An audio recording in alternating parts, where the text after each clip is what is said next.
On the 13th day of Nisan, in the 12th year of King Ahasuerus's rule, Haman cast Purim, lots, to determine his course of action against the Jews.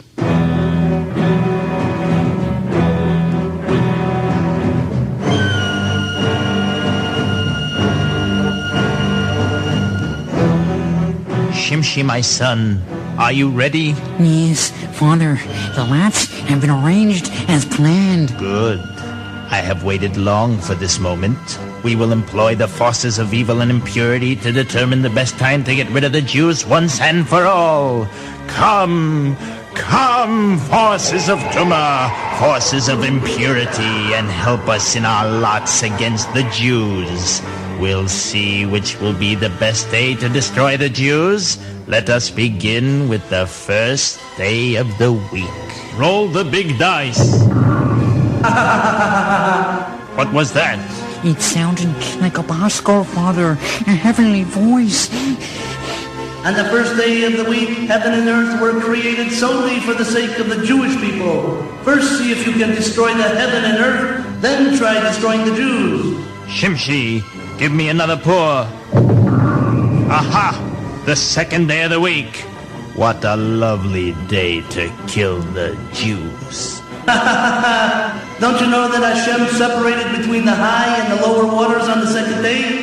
The Jewish people are also separated from the nations of the world. Try overturning the upper and lower spheres before attempting to destroy the Jews. The pour isn't working as I expected. Do you still have the warranty? Quiet!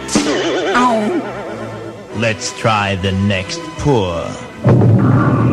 Perfect. The third day of the week. Oh no! Plants were created on the third day. Jews separate truma and maser from their grain. They take lulavim and esrogim from their plants. If the Jews are destroyed, who will fulfill those mitzvot? And you expect to kill the Jews on the third day of the week? Actually, Father, I didn't think that the third day was that good myself. Quiet! Ow! But the fourth day, that will be a good one. On the fourth day, the sun and the stars were created. The sun was created to give light to the Jewish people. The Jews are compared to the stars. If you destroy the Jews, then how will the sun and stars continue to exist? How about the fifth day? The fifth day? The sixth day? The sixth? The seventh day? Oh! Father, you fell down. What's the matter? Are you dead? Please tell me. My son, the days have failed me. Yes, Father, I see you are in a daze. No, not a daze. The days of the week. Yes, Father, I understand. The days make you weak. Maybe now is a good time for you to fight a will. Quiet! Ow, that hurt. That didn't hurt. This will hurt. Ow. We must now try the months. Nisan. Pesach? Bah! The Pesach lamb protects them in Nisan. Don't you mean bad? Quiet! Iyar! Pesach Sheni. Bad month. Yes, it's a bad month too. Ow! Sivan! Matan Torah. That Torah was given in Sivan. Elul! Master Behema. Tishrei! Rosh Hashanah, Yom Kippur. Cheshvan! Sarah Meinu Mesa. Kislev! Chanukah. Teves! Ezra. Shvat! Anshe Knesset Hagdolah. All these months have some form of merit for the Jews. It seems as if we will be powerless against them.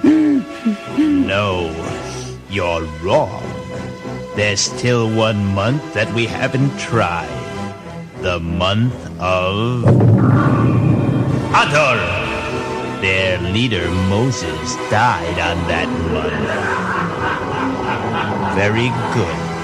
The pour has worked.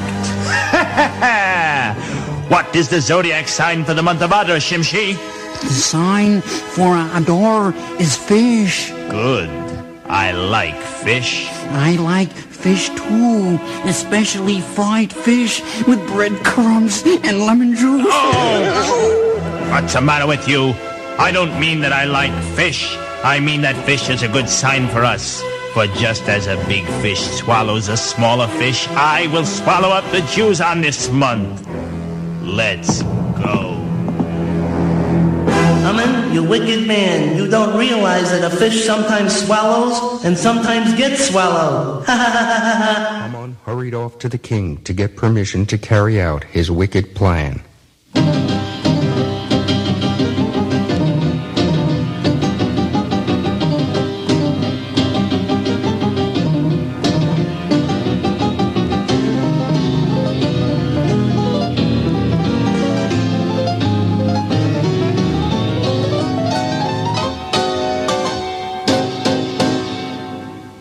Excuse me, Your Majesty. The Prime Minister Haman is waiting outside. He said he has something very urgent he must discuss with Your Majesty.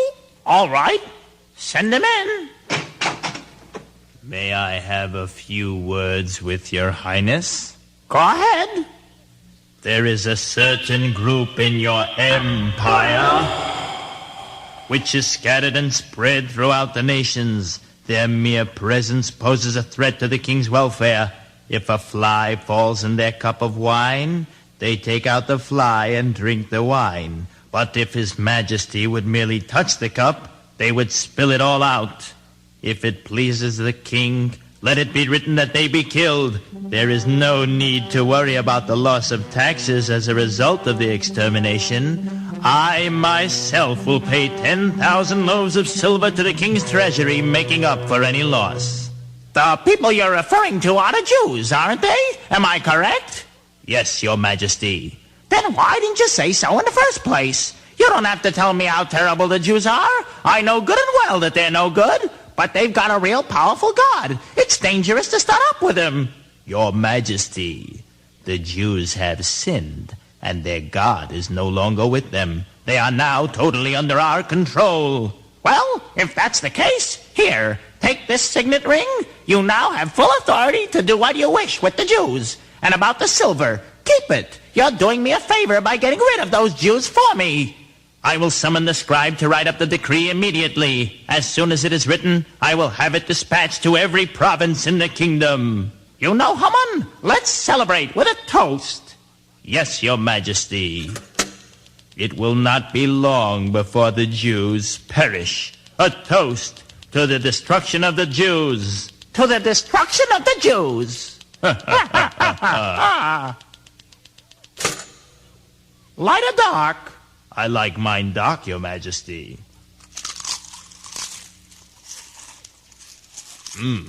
Very good. Yes, delicious.